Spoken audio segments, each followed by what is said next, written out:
날마다 쓰는 나의 신앙일기 TV 데일리 큐티 나무의 향기입니다. 오늘은 요한일서 4장 7절부터 9절을 묵상하겠습니다. 사랑하는 자들아, 우리가 서로 사랑하자. 사랑은 하나님께 속한 것이니 사랑하는 자마다 하나님으로부터 나서 하나님을 알고 사랑하지 아니하는 자는 하나님을 알지 못하나니 이는 하나님은 사랑이심이라. 하나님의 사랑이 우리에게 이렇게 나타난 바 되었으니 하나님이 자기의 독생자를 세상에 보내심은 그로 말미암아 우리를 살리려 하심이라.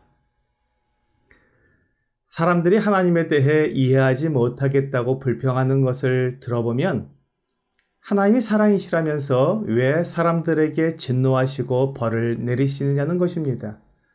그리고 사람들에게 벌을 내리실 때 잔인하게 남녀노소 구분 없이 완전히 다 죽이고 진멸하라는 성경 말씀을 보면 정말 사랑의 하나님이 맞는가 하는 생각이 든다는 것입니다. 사랑의 하나님이라면 용서하고 받아주고 기다려주는 분이어야 하지 않는가라고 말하는 것입니다. 하나님께서 사랑이시라고 말씀할 때 사람들이 요구하는 그 용서와 용납과 오래 참음을 하나님은 우리에게 충분히 보여주십니다. 하나님은 우리가 생각하는 것보다 훨씬 오래 참으시며 하나님은 우리가 느끼는 것보다 더 완전하게 용서하시고 만일 사람들이 돌아오기만 한다면 하나님은 무조건적으로 받아주십니다.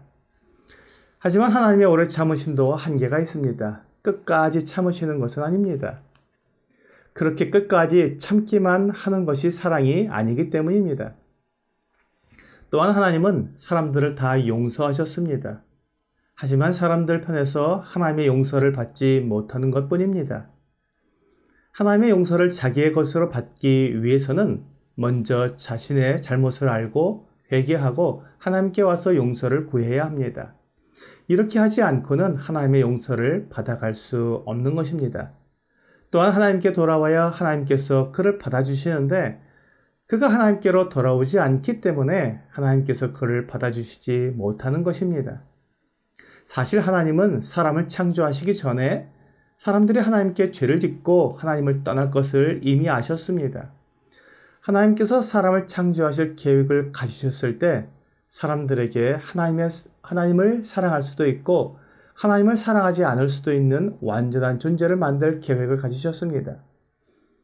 창세기 1장 26절과 27절은 하나님이 이르시되 우리의 형상을 따라 우리의 모양대로 우리가 사람을 만들고 그들로 바다의 물고기와 하늘의 새와 가축과 온 땅과 땅에 기는 모든 것을 다스리게 하자 하시고 하나님이 자기 형상 곧 하나님의 형상대로 사람을 창조하시되 남자와 여자를 창조하시고 라고 말씀하고 있습니다. 사람을 하나님을 닮게 만드신 것입니다. 하나님처럼 자기 결정을 할 수 있는 존재로 만드셨습니다. 그래서 사람은 하나님의 말씀에 순종해서 하나님과 사랑의 교제를 나눌 수도 있고 반대로 하나님의 말씀에 불순종해서 하나님을 떠날 수도 있었습니다. 이런 자기 결정을 할 수 있는 사람이어야 하나님의 사랑의 대상이 될 수 있기 때문입니다. 만일 사람이 이런 자기 결정을 할 수 없는 상태로 무조건 하나님께 순종하고 죄를 지을 수 없는 존재로 지음을 받았다면 하나님은 사람을 사랑의 대상으로 여길 수 없습니다. 왜냐하면 그 사람이 나타내는 것은 자발적인 사랑이 아니라 만들어진 사랑이기 때문입니다. 하나님이 원하시는 사랑의 대상은 하나님처럼 스스로 사랑을 하기로 결정하는 존재이기 때문에 하나님은 사람을 그렇게 만드신 것입니다. 하나님은 사람이 범죄할 것을 이미 아셨습니다. 그리고 사람들이 하나님을 떠날 것도 아셨습니다. 사람들이 하나님보다 사탄의 말을 더 믿고 더 따를 것을 아셨습니다. 그럼에도 하나님은 사람을 지으셨습니다. 사람들에게 하나님의 사랑을 나타내서 그들이 하나님의 사랑을 경험하고 알게 되면 자발적으로 하나님을 사랑하는 사람들이 일어날 것을 아셨기 때문입니다. 사탄에게 속아서 하나님을 떠난 사람이라도 하나님의 사랑을 알게 되면 하나님께로 다시 돌아올 수 있다는 것을 아셨기 때문에 하나님은 사람을 사랑하시기로 하신 것입니다. 하지만 하나님은 사람이 죄를 지으면 죽게 된다는 것을 알려주셔야 했습니다. 그래야 죄의 결과, 하나님을 떠난 결과를 알고 자신을 돌아볼 수 있기 때문입니다. 하나님께서 사람을 심판하시고 징벌하시는 것은 사람을 미워하시기 때문이 아니라 사랑하시기 때문입니다. 죄의 결과를 분명히 알아야 죄를 떠날 수 있기 때문에 하나님은 죄의 결과가 죽음이라는 것을 말씀해 주신 것입니다.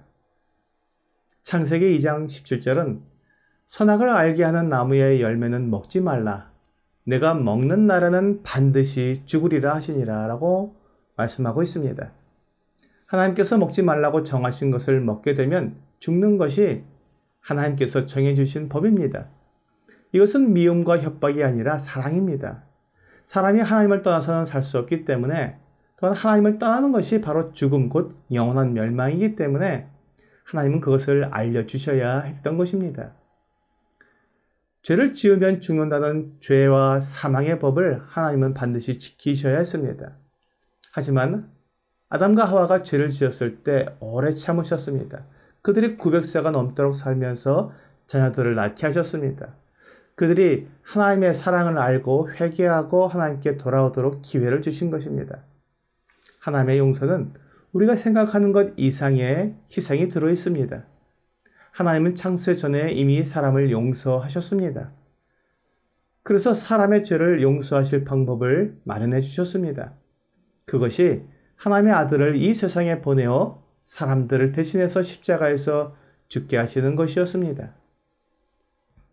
죄를 지으면 죽어야 하기 때문에 사람을 대신해서 하나님이 죽으신 것입니다. 오늘 본문 9절은 하나님의 사랑이 우리에게 이렇게 나타난 바 되었으니 하나님이 자기의 독생자를 세상에 보내심은 그로 말미암아 우리를 살리려 하심이라 라고 말씀하고 있습니다. 이것이 하나님의 용서이며 하나님의 사랑입니다. 하나님이 친히 사람을 대신해서 죽으시는 것, 그래서 사람을 완전히 용서해 주시는 것입니다. 이보다 더 큰 사랑, 이보다 더 완전한 용서가 어디에 있겠습니까? 하나님께서 사람을 사랑하신 이 사랑을 아는 사람은 그도 다른 사람을 용서하고 사랑할 수밖에 없습니다. 그래서 사랑하지 않는 사람은 하나님을 알지 못하는 것입니다. 이 사랑을 경험하지 못했기 때문에 사랑하지 못하는 것입니다.